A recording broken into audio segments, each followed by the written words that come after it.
Alors habituellement on conseille de réaliser les portraits avec un objectif standard ou un téléobjectif. On peut aussi faire des choses sympas avec le grand angle, eux habituellement sont adaptés pour le paysage. Alors comment utiliser un objectif adapté à des scènes de paysage pour des portraits? Et bien c'est ce qu'on va voir dans cet épisode de Photomaniac. Pour cet épisode, sur mon site photomaniac.fr, vous pouvez retrouver l'article complet qui parle de ce sujet de manière plus détaillée et de manière beaucoup plus complète.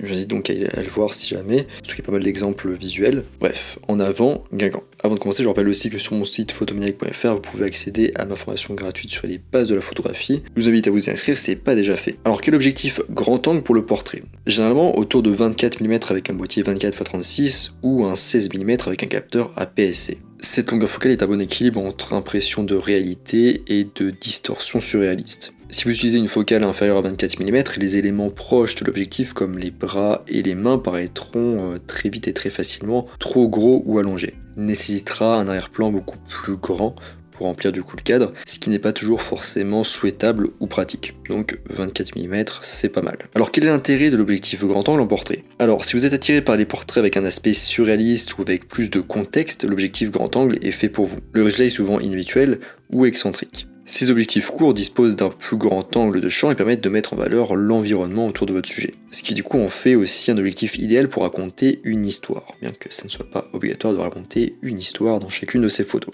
Loin de là. Son autre avantage est qu'il est excellent pour créer une photo nette, même avec de grandes ouvertures. Et enfin, l'angle de champ plus large incite également le photographe à envisager des angles et des perspectives différentes qui sont négligées habituellement. Maintenant, l'orientation portrait avec un objectif grand angle. La sagesse conventionnelle est de ne jamais photographier en orientation verticale, avec un objectif grand angle. C'est souvent un bon conseil car la plupart des scènes de paysage s'adaptent bien à un cadrage horizontal. Et cela semble aussi logique en photo de portrait avec un grand angle du moins. Parce qu'en effet, les choses se passent généralement à côté de votre sujet, pas au-dessus de lui, au plafond ou en dessous au sol. Mais l'orientation verticale est tout de même attestée au grand angle pour la photo de portrait. Ça peut vous permettre d'incorporer des espaces négatifs au-dessus ou en dessous du sujet, ça peut permettre de mettre en valeur un sujet, donc votre humain, et ou un environnement plus vertical qui se présente du coup devant vous. Ensuite, soyez créatif avec la distorsion ou pas. Les objectifs grand angle disposent d'une formule de distorsion plus prononcée que les objectifs standards et les téléobjectifs. Alors n'hésitez pas à jouer avec, c'est d'ailleurs son intérêt principal. Selon l'angle de prise de vue, des lignes exagérées peuvent aider à diriger le regard des spectateurs vers votre sujet. Pensez aux portraits pris dans des escaliers ou dans des cadres architecturaux. Une autre façon d'utiliser la distorsion, c'est de jouer avec la distance et la perspective qu'elle crée autour de votre sujet. Un excellent exemple de cela est de photographier sous un pont avec le sujet au centre de votre cadre pour que toutes les lignes environnantes convergent et mènent vers le point central. Un autre point, utiliser des éléments en premier plan. Les villes ne manquent jamais d'éléments à incorporer au premier plan de vos prises de vue. Même des humanoïdes qui entrent dans votre cadre peuvent produire des résultats uniques et intéressants. Vous pouvez également essayer d'utiliser des éléments en premier plan pour cadrer votre sujet ou comme ligne directrice pour mieux attirer le regard, comme on l'a vu un petit peu avant. Ça peut être par exemple de simples marches au premier plan. Alors habituellement, si vous voulez faire tenir plusieurs personnes sur une même photo, les personnes situées devant au premier plan ont tendance à apparaître plus grandes que celles situées derrière elles. Mais gardez en tête qu'avec le grand angle, cet effet est accentué. Un autre point, ne placez pas tout à égale distance. Une erreur courante est de placer tous les objets ou sujets à égale distance de l'appareil photo. Cela produit souvent une photo plate et fade où rien d'important ne ressort. Et pour ça, donc j'ai un exemple photographique, mais voilà, comme d'habitude, je peux pas vous le montrer là, je vous conseille d'aller voir l'article ou la vidéo à ce sujet. Mais la photo, c'est une personne qui est contre une épave de bus, donc elle est vraiment collée et le tout est pris de face. On voit un petit peu sur les côtés que derrière on a un assez beau ciel bleu, bon, pas forcément super intéressant. On voit à gauche et à droite qu'on a des montagnes,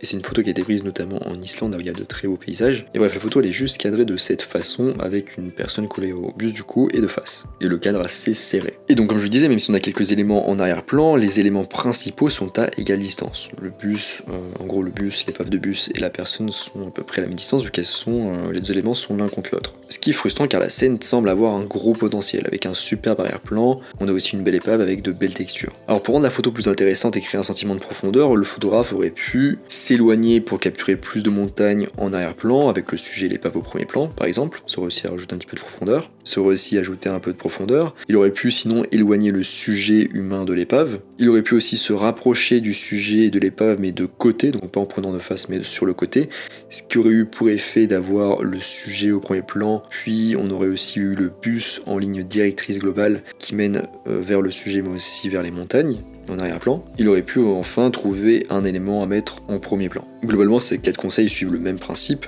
celui des couches, qui fonctionne très bien de manière générale en photo de paysage. Et globalement, ces 4 conseils suivent le même principe, c'est l'effet de couche. Mais vous vous demandez peut-être comment limiter la distorsion que provoque du coup un grand angle. Alors en fait, les objectifs courts provoquent une distorsion plus forte, plus prononcée visuellement sur les bords de votre cadre. Donc si vous souhaitez conserver des proportions réalistes, placez votre sujet bien au milieu de votre photo, de votre objectif en fait. Rappelez-vous aussi que peu importe l'objectif utilisé, photographier à moins de 3 mètres de son sujet le déformera. Donc tenez-vous à une distance de minimum 3 mètres de votre sujet pour réduire les déformations que provoquent de courtes distances de prise de vue. Maintenant, autre point, utilisez des angles bas. Généralement en photo de portrait, on évite de tasser visuellement son sujet. Donc les prises de vue du dessus sont rarement choisies, du dessus dans le sens où on aurait la tête au-dessus et les pieds vers le bas, et surtout dans le cas où une majorité du corps est visible dans le cadre. Alors dans le cas où on cadre uniquement le visage, une légère plongée peut permettre de mettre un petit peu plus en avant les yeux. Et d'ailleurs en photo de portrait et de mode notamment, on cherche plutôt à allonger les jambes de notre sujet, et donc faire en sorte qu'il est finalement plus grand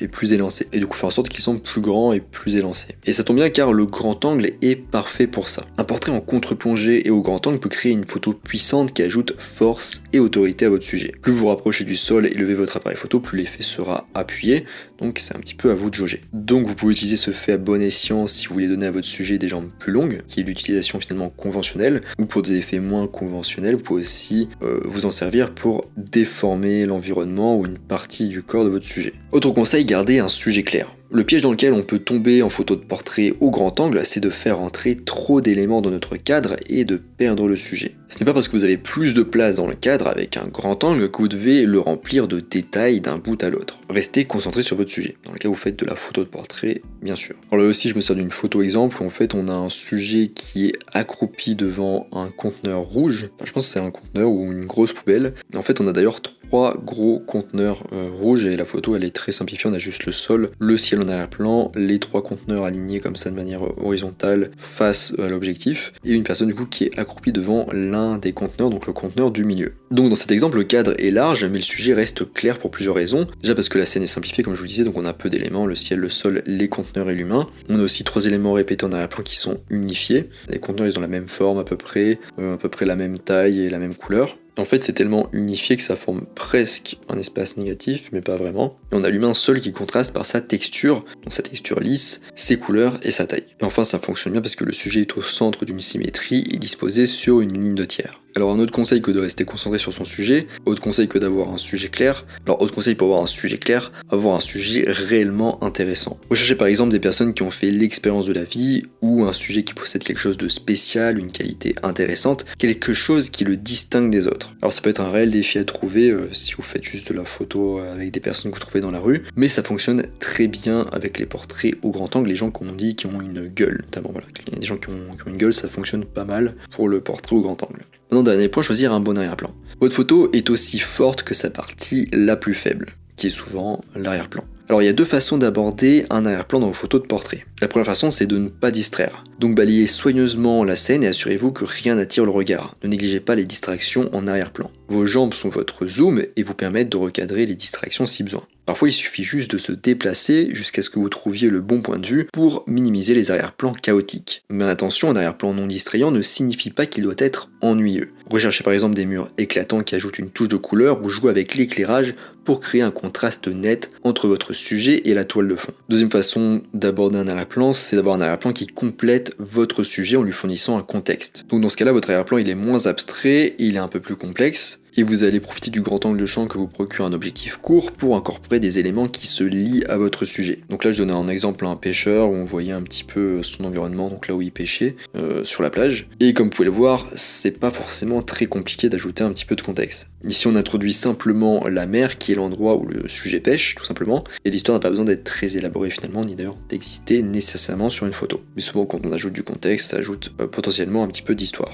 On aurait pu aussi aborder la photo donc de la première façon, on aurait pu aussi aborder l'arrière-plan comme la première façon dont je parlais, en prenant le plongeur en contre-plongée avec le ciel bleu et simple derrière lui. mais la photo aurait été assez plate, mais bon, elle aurait été très minimaliste, ça aurait été un autre point de vue artistique. On aurait aussi pu imaginer cadrer son visage ou faire un plan poitrine avec la mer en arrière-plan sur sa gauche ou sa droite. On arrive à la fin de cet épisode sur comment prendre des portraits au grand angle. Je vous laisse aller voir l'article beaucoup plus détaillé sur photomaniac.fr avec notamment pas mal d'exemples visuels. Je rappelle aussi que sur mon site photomaniac.fr vous pouvez accéder toujours à ma formation gratuite sur les bases de la photographie. Si ça vous intéresse, je vous invite à vous y inscrire. Moi je vous laisse ici à vos portraits au grand angle et je vous dis à bientôt sur les internets mondiaux.